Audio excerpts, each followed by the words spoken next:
Your doctor says you need a medication, but when you go to pick it up, you get turned away. Patients and doctors took their frustrations to FOX6 investigator Amanda St. Hilaire. She's live in studio. Amanda?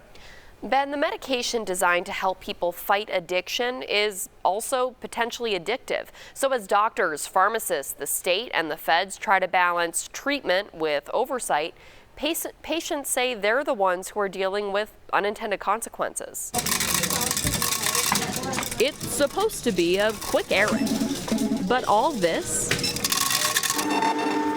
is enough to send Tina you freak out into a tailspin. I mean, as a drug addict, my brain is like, and then you add anxiety and stress and worrisome when you go pick up your prescription. Tina Kasten says she's put every second of the last 8 years into recovering from a heroin addiction. I tried doing it by myself because, you know, every addict thinks they can do it by themselves. Tina eventually found a doctor who connected her with therapy, meetings, and a prescription for buprenorphine, often known by the brand name Suboxone. I didn't have the cravings all the time. It wasn't constantly on my mind, like, okay, am I going to use? Am I not? Am I going to use? Don't do it. Oh, but you should. It's like the devil and the angel. And Suboxone kind of just tells them to be quiet and go home. But getting the prescription is a lot easier than getting the medication. I think we have to look at it as a health concern. Here's where it gets tricky. Suboxone treats addiction to opioids by partially working like an opioid. That's what allows it to be so useful in addiction treatment, because it doesn't give you the euphoria associated with opiates, but it protects you from cravings and withdrawal. It can be used to help somebody get rid of the addiction to opioid. It itself can be addictive.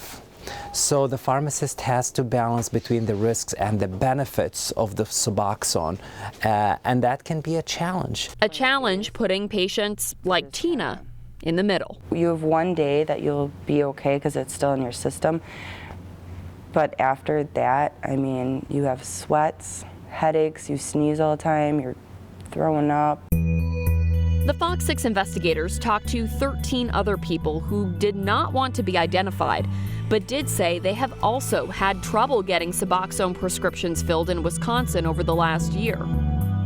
Pharmacists, doctors, and counselors say they're hearing the same thing. It's definitely not a, oh, shucky darn, you know, let's wait till next week or tomorrow. It's usually, I need this medication today.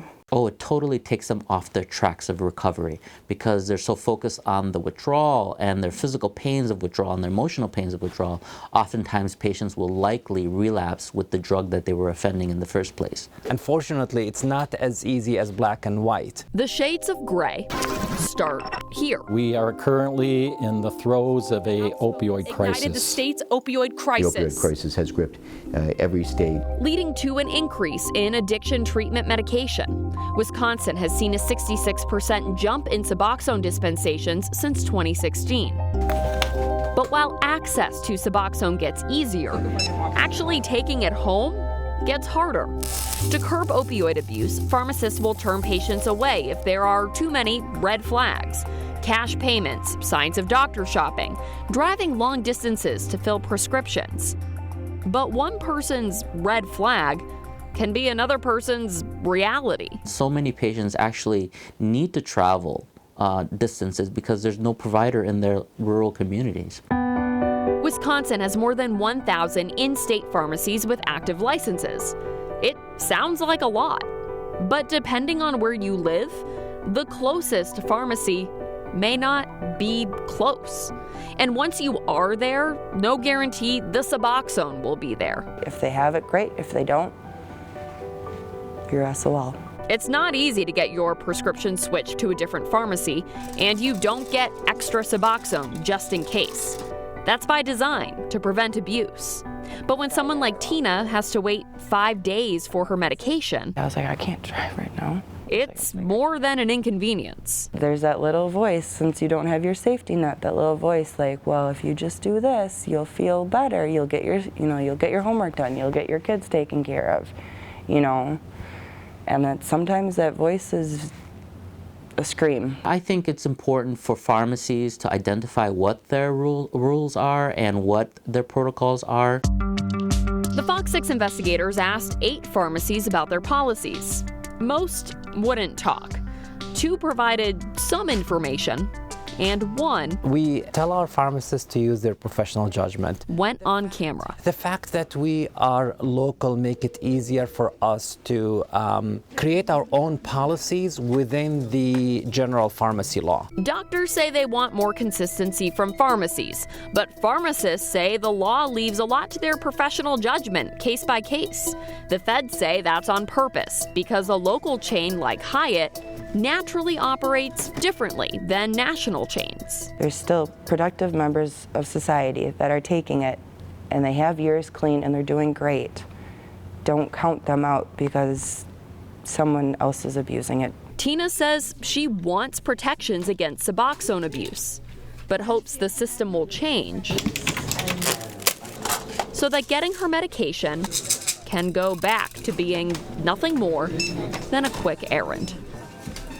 Walgreens and CVS did not answer all of our questions, but they did send us some information about their efforts to prevent opioid abuse. We also have information from the State Department of Safety and Professional Services and the National Association of Chain Drug Stores on our website, fox6now.com. Amanda, in this piece, you talk a lot about Suboxone, obviously, but is it still tough to get other types of medications to help with opioid addiction? Yeah, that depends. So Vivitrol, for example, is an easier prescription to fill. It's the only opioid treatment that is not a controlled substance. But Vivitrol is more expensive, sometimes by hundreds of dollars per month, depending on your insurance. It's also harder to start because first your body needs to be clear of opioids and other prescriptions for 1 to 2 weeks. So different hurdles here for different medications. Yeah, and we should say to Tina, wow, that's really courageous of her to talk to us about this, but it just shows you the struggle, even all these years later, she's been clean, never really goes away.